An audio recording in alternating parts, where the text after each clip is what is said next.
mapagpalang araw sa inyong lahat. Kumusta kayo mga idol? Kumapit kayo dahil patuloy tayo mga idol na mag-i-explore dito mga idol.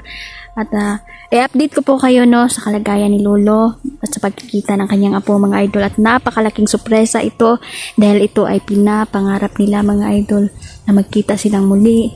At tingnan natin mga idol no kung ano ba ang reaction nila mga idol. Ako excited jud ko ani mga idol no dahil nabigyan sila muli ng pagkakataon ba no mga idol. Bihira lang po yan na mangyari at napakaswerte nila idol no dahil sa kabila ng kanilang pinagdadaan ng sakit, hirap, sakripisyo mga idol ay ito ay ginantihan din naman ng ating mga mahal na diwata idol, mga kaibigan natin na sila ay magkita-kita na muli idol. Ayan, maraming salamat po. Shoutout sa inyong lahat, Mama Nori, Mama Susan, Suyat, Ma'am Dailin, kumusta kayo dyan? Salamat sa patuloy ninyong pagsubaybay, suporta, Sir Jeans, Kendo, shoutout. Mag-ingat ka palagi Sir Jeans. Sa inyong lahat, mga idol, Rodel Magno. Ayan. Sa lahat po ng mga supporters natin, maraming salamat dahil nandyan kayo mga idol. Di talaga ako magsasawa. Patuloy ako na papasalamat talaga mga idol dahil sa inyong suporta. Napakalaking tulong po. Please don't skip ads mga idol para mas marami tayong matulungan. Malaking tulong na po yan ang hindi pag-skip ng ads. Thank you mga idol. Ngayon ay tutuloy ako mga idol no, sa paghahanap ng nawawalang pahinga mga idol. Kailangan ko na makumpleto. Then may 30 days lang si Lolo na mabuhay dito mga idol. Babawiin natin ang kanilang lungkot, kanilang mga sakit na nararamdaman mga idol no. Nung sila pa ay nabubuhay. Grabe yun ang kaagi ni Lolo po no. Sana makita ko din ang kambal ni Lolo mga idol.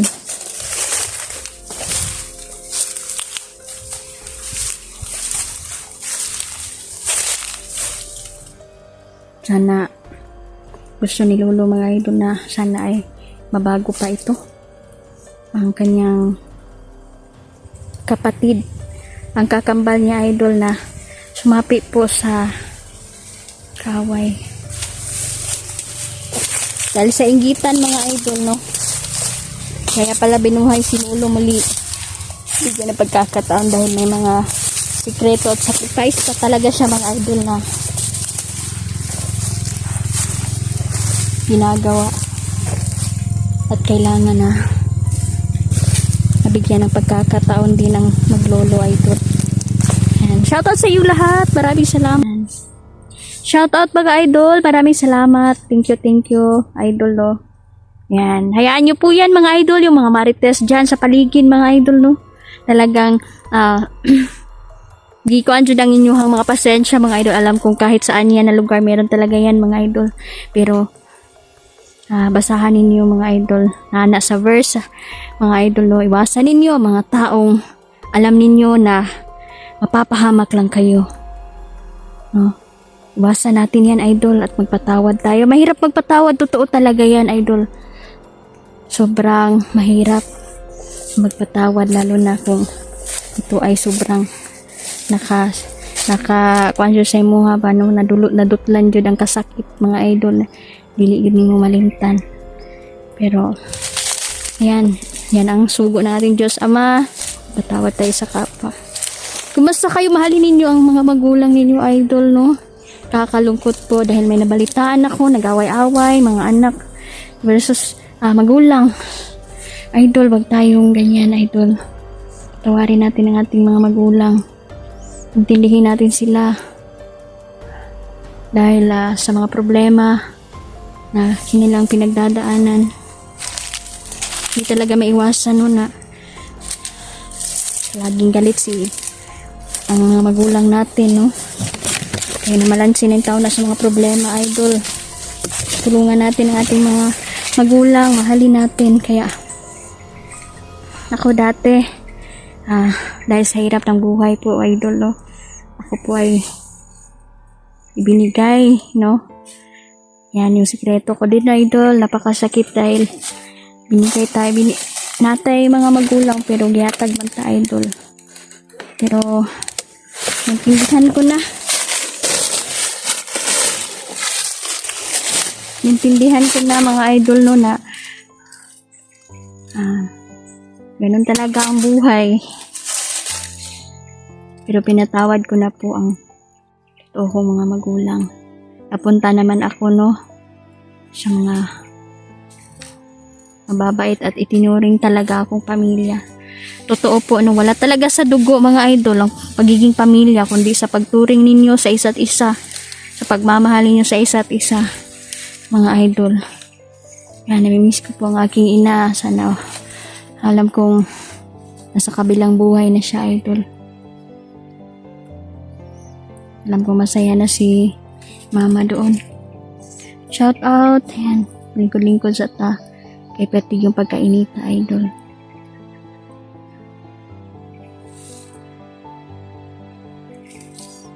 Amping kanunay, mga idol. Maraming salamat.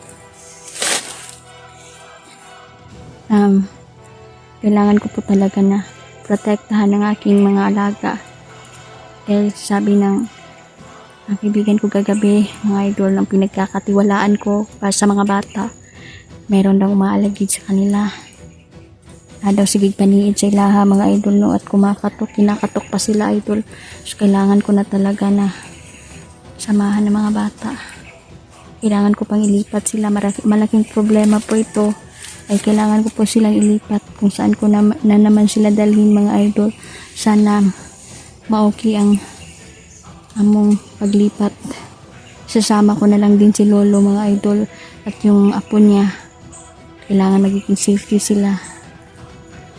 Gusto ko nga mabanding-banding nila ang isa't isa, idol, no? Nga, pauban ni lolo iyang apo. Malipayan sila, idol.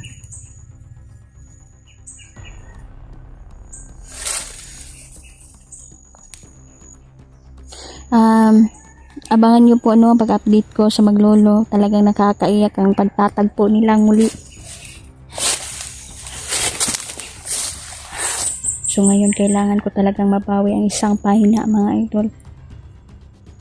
Dahil bibilisan ko po ang pagbawi nito. Wala nang pahinga-pahinga.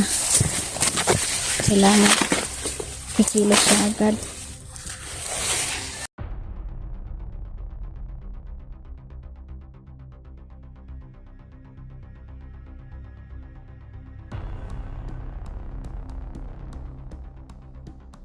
Ngayon, bumalik na ang mga demonyo, mga idol. Tingnan nyo. 1, 2, 3. Masaya ito. I-hypnotize na natin ang mga demonyong ito. Walang mga awa. Nangre-rape ng mga bata. Kinukuha ang mga ani ng mga farmer dito. At isa din sila sa gustong pumatay sa aking mga alagang bata. Hindi inyo sila matutuntun dahil may mga orasyon akong nilagay doon para hindi nyo sila makita. Malas nyo lang dahil ako ang nakaunang nakakita sa inyo.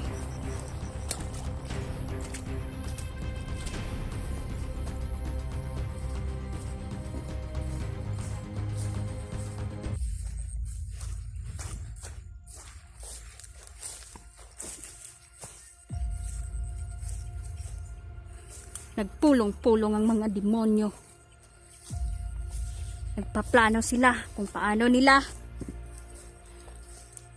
pagpapatayin ng aking mga alagang bata.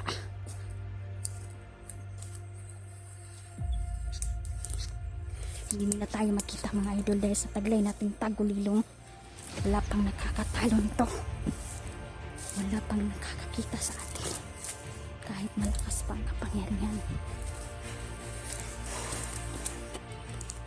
Ngayon, isang orasyon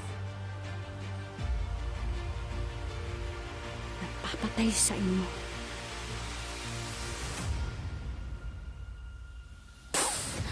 Away-away kayo. Pagpatayan kayo.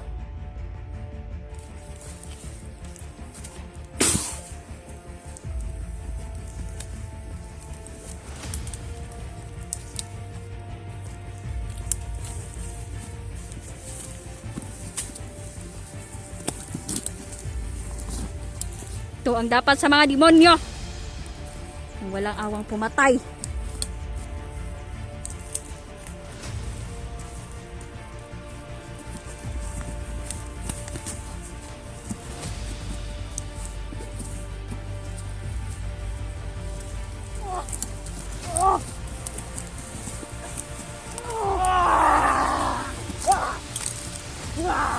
Patayin ninyo ang isa't isa.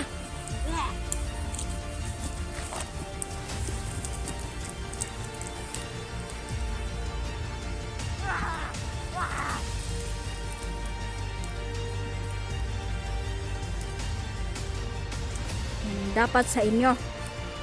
Kayo na ang magpatayan.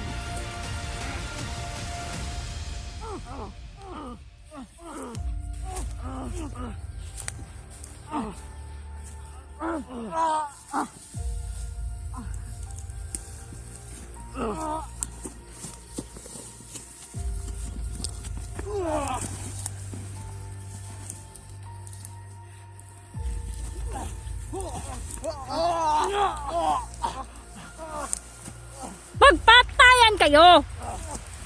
Laslasin nyo na ang mga laman loob ninyo sa inyong katawan.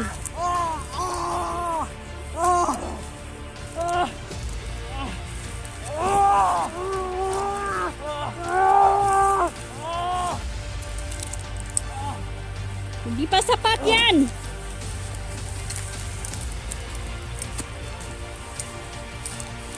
Patay kung patay. Pagalingan kayo kung sino ba ang mas magaling.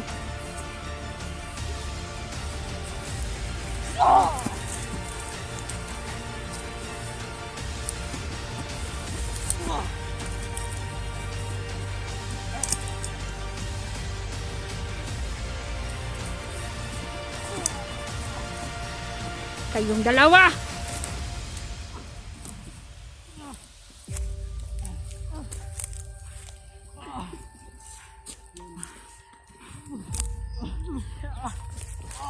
Patay kung patay.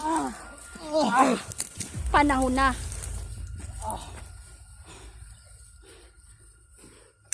Para mamatay kayo.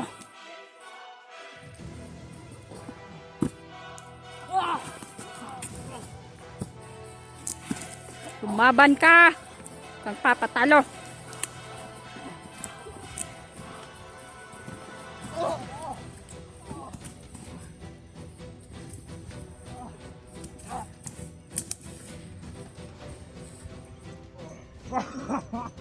Mga bayot!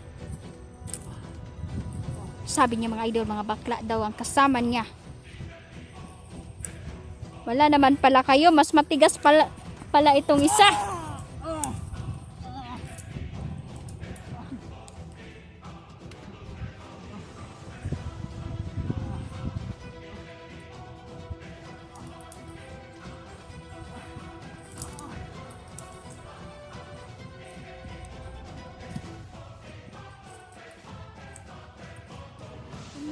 Bayot na!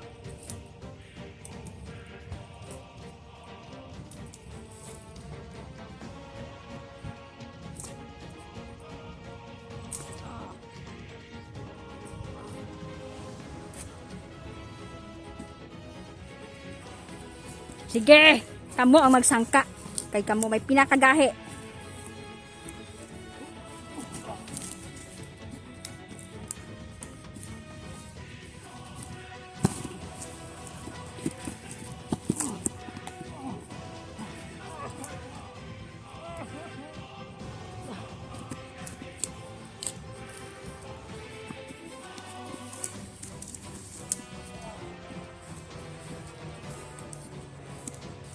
Yan mga idol. Magsaya muna tayo, panoorin natin ang mga anak ni Satanas kung paano ba sila magpapatayan.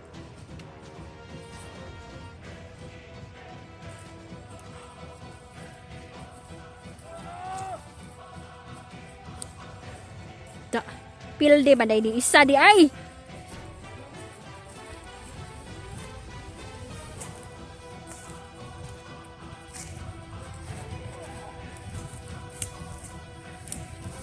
Dapat lang sa kanila to.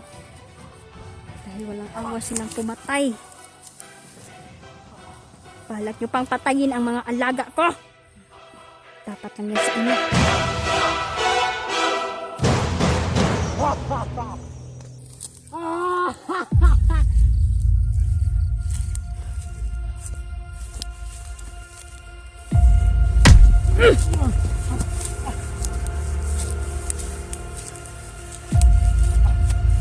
Gahi ka? Gahi ka?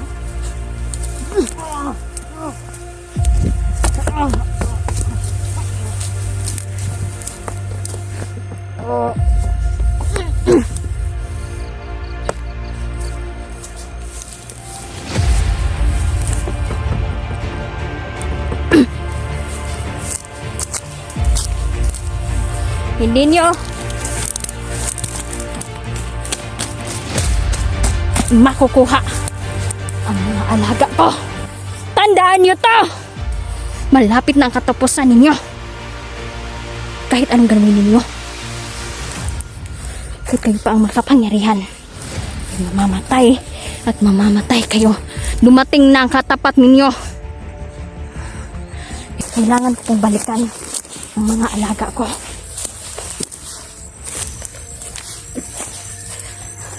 At ang apo ni Lolo ay isi-safety ko na.